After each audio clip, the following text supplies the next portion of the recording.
Hello friends, welcome back to our channel. இன்னைக்கு நம்ம சேனல்ல சீஸ் பால்ஸ் எப்படி பண்றதுன்னு பார்க்க போறோம். இது ரொம்ப சிம்பிள் அண்ட் ஈஸியா பண்ணிடலாம். வாங்க நம்ம எப்படி பண்றதுன்னு பார்க்கலாம். எனக்கு ஒரு 3 பொட்டேட்டோவை நல்லா வேக வச்சு எடுத்திருக்கேன்.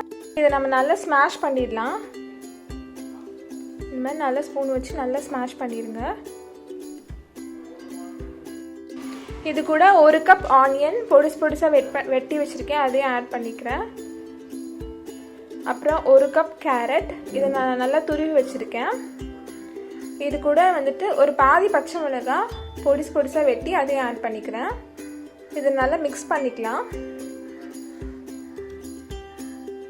இது கூட நான் மசாலாலாம் சேர்த்துடலாம். இன்றைக்கி நான் சில்லி ஃப்ளேக்ஸ் ஆட் பண்ணுறேன். அப்புறமா கொஞ்சம் காரத்துக்கு ஏற்ற மாதிரி பெப்பர் ஆட் பண்ணிக்கோங்க. கடைசியாக தேவையான அளவு உப்பு ஆட் பண்ணிட்டு இதை நல்லா மிக்ஸ் பண்ணி விட்டுக்கலாம்.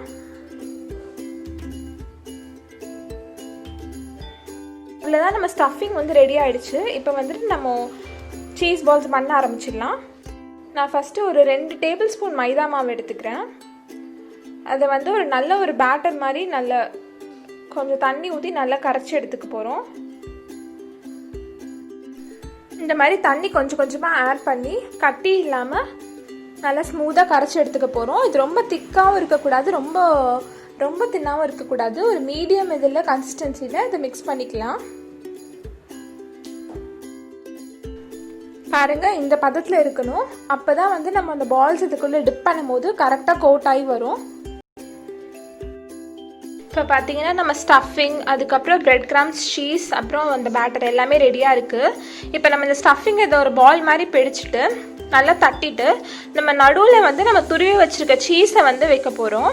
நீங்கள் சீஸை நடுவில் வச்சாதான் நம்ம வந்து பாலில் பிரிக்கும் போது நல்லா சீஸ் ஃபுல்லாக மெல்ட் ஆகி வரும். ஸோ நடுவில் வச்சுட்டு ஃபுல்லாக வந்து இந்த ஃபுல்லாக பொட்டேட்டோ வச்சு நல்லா ரவுண்ட் பண்ணிடுங்க. சீஸ் உள்ளே போகிற மாதிரி. இப்போ நம்ம நல்லா பால் மாதிரி ஆக்கிட்டு இந்த மைதா மாவில் டிப் பண்ணிவிட்டு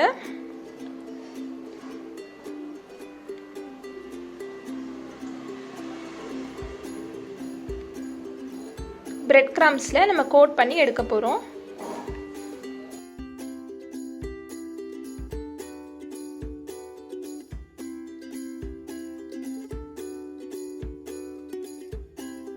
இதே மாதிரி நான் இந்த ஃபுல் ஸ்டஃபிங்கையும் பண்ணி எடுத்துக்க போகிறேன். ஃபஸ்ட்டு பால் மாதிரி பிடிச்சு நம்ம உள்ளே சீஸ் வச்சு மைதா மாவில் டிப் பண்ணி பிரெட் கிரம்ஸில் கோட் பண்ணி நம்ம இந்த ஃபுல் பேட்டரை ரெடி பண்ணி எடுக்க போகிறோம்.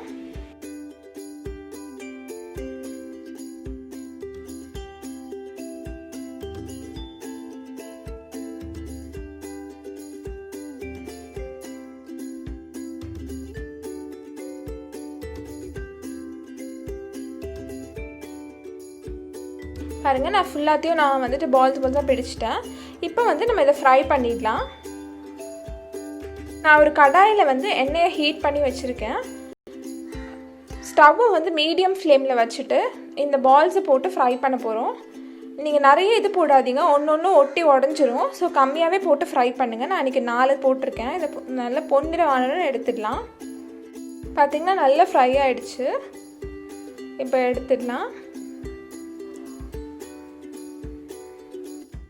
அவ்வளோதான், நம்ம சுவையான சீஸ் பால்ஸ் ரெடி ஆகிடுச்சு. எவ்வளோ அழகாக கோல்டன் கலரில் இருக்குது பாருங்கள். இந்த ரெசிபியை கண்டிப்பாக உங்கள் வீட்டில் ட்ரை பண்ணி பார்த்துட்டு எப்படி இருந்துச்சுன்னு மறக்காமல் கமெண்ட்டில் சொல்லுங்கள். இந்த வீடியோ உங்களுக்கு பிடிச்சிருந்துச்சுன்னா உங்கள் ஃப்ரெண்ட்ஸ் அண்ட் ஃபேமிலி கூட ஷேர் பண்ணுங்கள். நம்ம சேனலில் நீங்கள் சப்ஸ்கிரைப் பண்ணலாம், மறக்காமல் சப்ஸ்கிரைப் பண்ணுங்கள். இன்னொரு நல்ல ரெசிபியோடு உங்களை சந்திக்கிறேன். தேங்க்யூ.